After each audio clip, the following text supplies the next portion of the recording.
Alright, me old muckers, I'm the geezer, and this is my show. This week I'll be talking about the cannibal culture and cutting through all the hype to see if we can make sense of the phenomenon known as AI.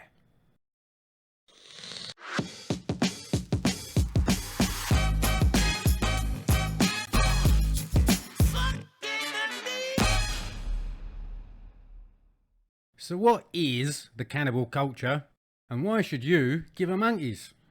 Well, the short answer is that the English-speaking cultures of the world are becoming increasingly incapable of creating anything new and original, and have resorted to cannibalising its achievements of the past. But let's dive down a little deeper into the nitty-gritty, and as always, let's start with the money to see if we can get to the root cause of what's really going on. To the bloated bureaucratic international mega conglomerates that run our lives today, innovation has become impossible. Good ideas can't penetrate the multi-layered management systems which filter out all the good stuff and replaces it with the tired, the tested and the tedious before they can reach the decision makers at the top. In an healthy, functioning society, smaller businesses willing to take risks would pick up the slack and drive our cultures forward. Unfortunately for us, we have reached the final stages of the big money manipulation game, where smaller enterprises are bought up, chewed up, swallowed up and shat out. All in the eternal quest for senior management's next year's bonus. The finest young minds of our age are sitting around thinking up new ways to feed these bloated behemoths and make a killing without ever actually needing to turn a profit or produce anything useful. So the only way for these colossal enterprises to maintain a pulse is to resort to the overtly cannibalistic abomination of the share buyback. Companies buying their own shares is a practice made possible by a financial system built upon illusions and delusions, where debt is seen as an asset, currency creation regarded as wealth, and fraud as just part of the business model. It's just one problem, of course. It's all just a steaming load of you-know-what. Oh, charming. Economists can dress it up any way they like, but there's no escaping the reality that in this world there are only three ways to create real physical wealth: making stuff, growing stuff, and digging stuff up out of the ground. You can also, of course, extract wealth using menaces and deception, but I ain't got time to go into that today. Within the English-speaking cultures and much of Europe, politics, medicine, science, public institutions, the education systems, Christianity, the mainstream media, the arts and everything else have all undergone the same kind of cannibalistic transformation over the last half century or so, under the assumption that everything can be financialised. Our cultures have been hollowed out and sucked dry of their vital juices by the ghoulish money men and women appointed as their guardians. All that's left is a paper-thin facade so that we can all pretend that everything is okay and carry on as normal. Now, it may feel like we're being inundated with new technologies every day, but if you stop and take an hard look at it all, there really hasn't been that much of substance going on in terms of groundbreaking, epoch-defining technology for the last 30 years. Not since the arrival of the internet. To prove my point, let's have a closer look at the technological icon of the era, the smartphone. The internet, touchscreens, GPS, battery tech, user interfaces and everything else that goes into a smartphone was already well established before Mr. Jobs decided to put them all together into one device. Today, Apple is going to reinvent the phone. And here it is.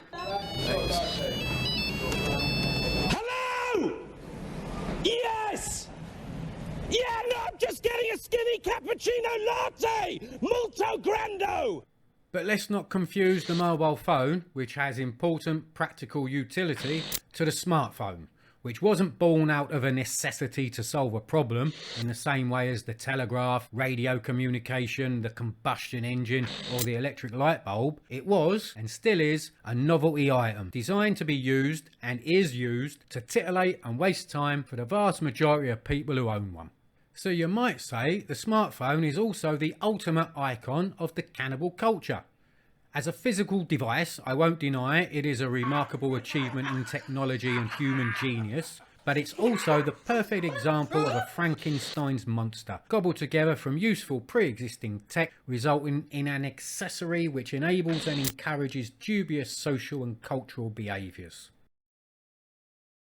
Smartphone addiction could be changing your brain. Grows here and it shrinks there. Grows here and it shrinks there. Grows here and it shrinks there. Brain rot. Daily digital diet. Brain rot. Grows here and it shrinks there. Do you want your brain to be this colorful? You don't. You don't. You don't. Monumental meltdowns. Daily digital diet. Brain rot. Rewire her Gen Z brain. Do you think you use your phone a lot? Yeah, I do. Personally, I'm addicted to social media. I can't stay off my phone. Most of us feel like we're addicted now to our cell phones. The cannibal culture has been sneaking up on us for decades, but it's now out in the open, and there are signs of it everywhere. A good barometer of what's going on are the creative and entertainment industries, which from now on I will just call the arts. Now, the arts matter, and the quality of art we can produce as a culture reflects on all of us. I'm truly, truly grateful and terribly happy. Tolkien Academy invites me back. Thank you.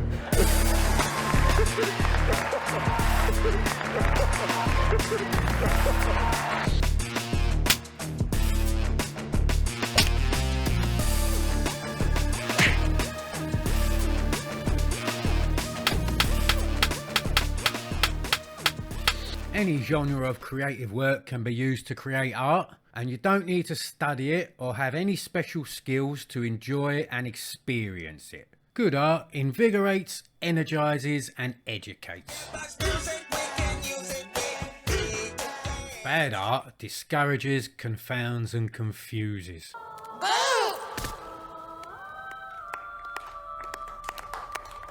The artistry is in the detail, which come from the skills, passion and hard work of the artist. You don't have to like it to recognise its qualities. It's my junk, it's my holding now, it's my right. But to receive the geezer's personal seal of approval as a bona fide work of art, a creation must do one of three things. It has to reveal something about life not expressible by language alone. Or it must help a person grow and to know themselves better in some way. Or, for just a moment, it must connect someone to the wider universe, almost like a religious experience. And it should go without saying that these three criteria can only be achieved through the skills and the craft of a master of their trade. Unfortunately, the stewards and managers of our artistic output don't really understand what art is. I mean, I don't think there are answers. I think there are only questions, and I think it's, you know, for viewers to decide what the answers are. Right, that's his job.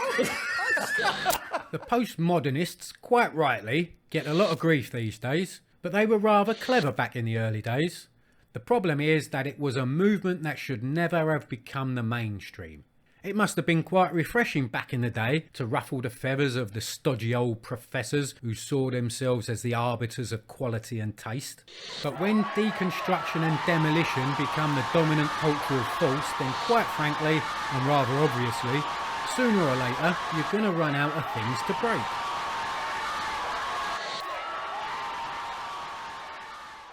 The art world these days is just a sham for the rich to launder their money and for misguided, pretentious professors to pontificate over to prove how much more clever and sophisticated they are than the great unwashed. That's you and me, by the way. In the cannibal culture, modern artists are set up to fail and are failing miserably. They are failing because they don't know what they're doing. I still don't know what I'm doing.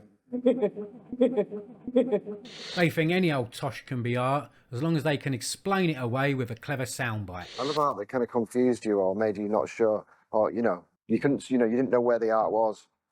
But if a work of art can't stand upon its own merits, then it's not art. Kept coming in and saying, "Where's the art? Where's the art? Where's the art?" And I love that idea conceptually. This guy is fucking stupid! The effects of the cannibal culture are probably most insidiously absorbed through the storytelling industries of Hollywood and the big streaming services. Everything these days feels like it's just another derivative of a copy from a spin-off to a prequel of a series that was based on a live-action remake of a movie that was taken from a novel which was itself inspired by a film that did reasonably well at the box office and shifted loads of toys. The degradation of the storytelling on our screens directly diminishes our collective spiritual and emotional health. This happens because it's through our shared stories that we learn our society's values and determine the moral framework for coexistence and cooperation of the people in it. Cultures need to take care of their stories because the alternative is chaos and insanity, which I suspect are already knocking upon our door. So at this critical juncture, as the metaphorical meat of our culture is being unceremoniously shoved through the mincer, it was probably always inevitable that the system would come up with a way to plunge deeper down into its own entrails to gorge on one last supper of its own offal. I am of course talking about so-called artificial intelligence.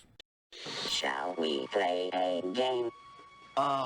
There's been so much hype around AI, I think we need to get back to the basics of what we're really dealing with here. First and foremost, artificial intelligence ain't intelligent. It can't deliberate, mull over, muse upon, ponder, ruminate, consider, reconsider, scheme, plot, plan, evaluate, reflect, contemplate, brood or puzzle over anything, because it has no thoughts of its own. If AI was a human being, you'd describe them as a psychotic imbecile. Has anyone ever told you you're a giggling imbecile? Oh, yes. We can learn a lot just by paying attention to the language. What most people imagine as artificial intelligence has actually been designated as artificial general intelligence, which doesn't exist and won't exist in our lifetimes. We're talking Star Trek levels of artificial intelligence here.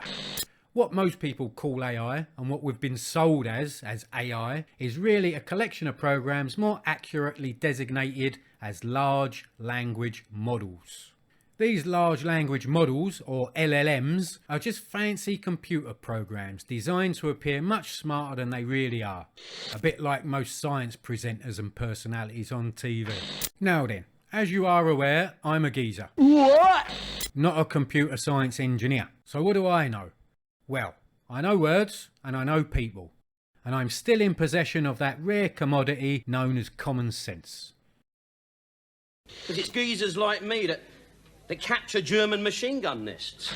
So with this in mind, let's take a closer look at these large language models. In the interests of fairness and balance, let's first listen to the acclaimed godfather of AI, Professor Geoffrey Hinton.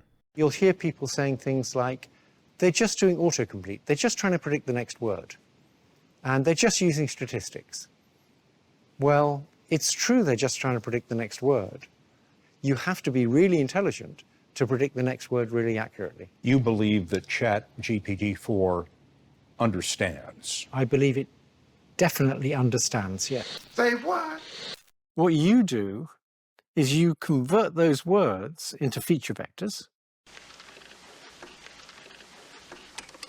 And you've learned how feature vectors in context, how the features should interact with each other,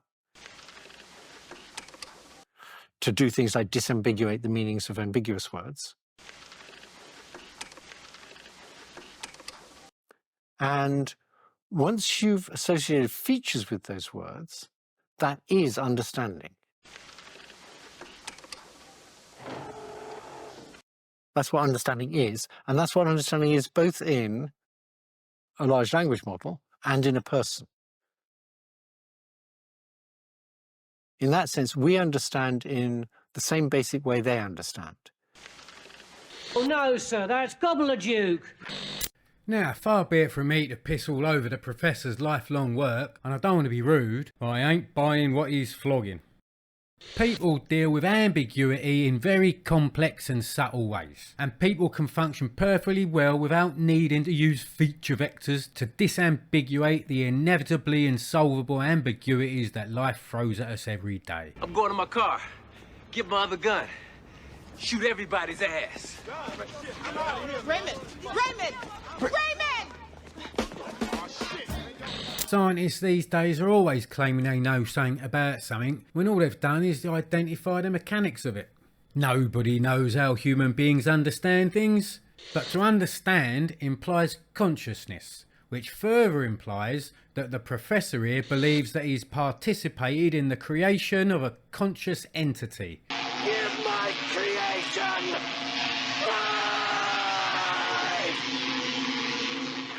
Of course, both LLMs and people use words. But people don't usually experience the world solely through words. And apart from the rare occasion when they do, it's always done through narratives. People use words to make stories. Stories about everything. People use words in very sophisticated ways to form complex narratives. And it's through these complex narratives that we understand everything around us and give them meaning. Allow me to elaborate without resorting to jargon-filled word salads. This is a rock, and so is this, and so is this, and these, and I think you get the idea. Both LLMs and human beings can recognise a rock, but recognition ain't understanding. Human beings understand rocks through billions of years of evolution and countless lifetimes of physical interactions with rocks. People think contextually, which means we give meaning to the rock depending on our present circumstances, needs, motives and desires. So when we see a rock, we can understand it in an infinite number of different ways. To somebody who's tired, it's somewhere to rest. To a family on a picnic, it's somewhere to eat. To somebody lost, is somewhere to get a better view. A rock can mean anything from physical survival to spiritual discovery. We, my friends, are more than just a squidgy pink electrical blob in our heads. Our infinitely complex nervous system connects us to the world and the universe beyond through our senses, emotions, energy and consciousness. It's taken billions of years for our brains to evolve, so I don't think we should expect too much in the first few decades of playing God. Maybe in a century or two we'll be able to create the Borg. The fundamental issue and the inescapable reality is that these so-called AI programs are complicated systems, which basically means they can only work when you put them in a box. It's a talking chess game. You can't play drafts on a talking chess game. I'm supposed to have an electronic brain. Complicated systems can't deal with a complex world.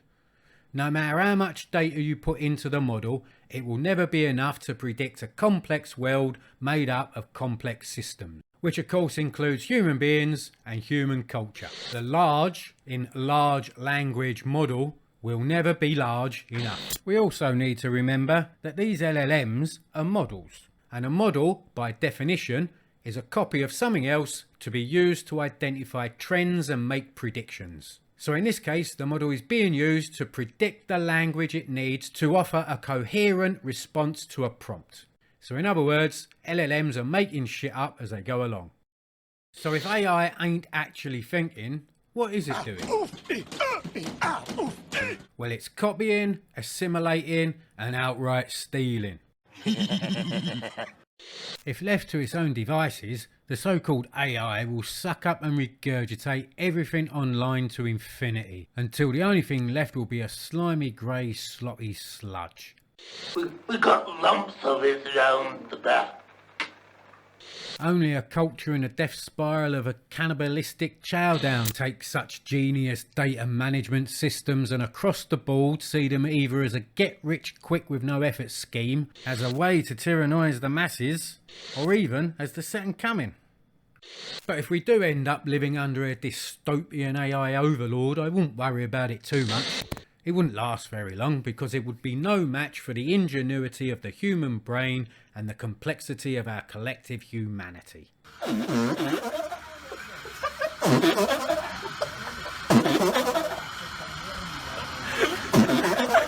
Anyway, that's enough from me today. See you in the next video, and until then, be lucky.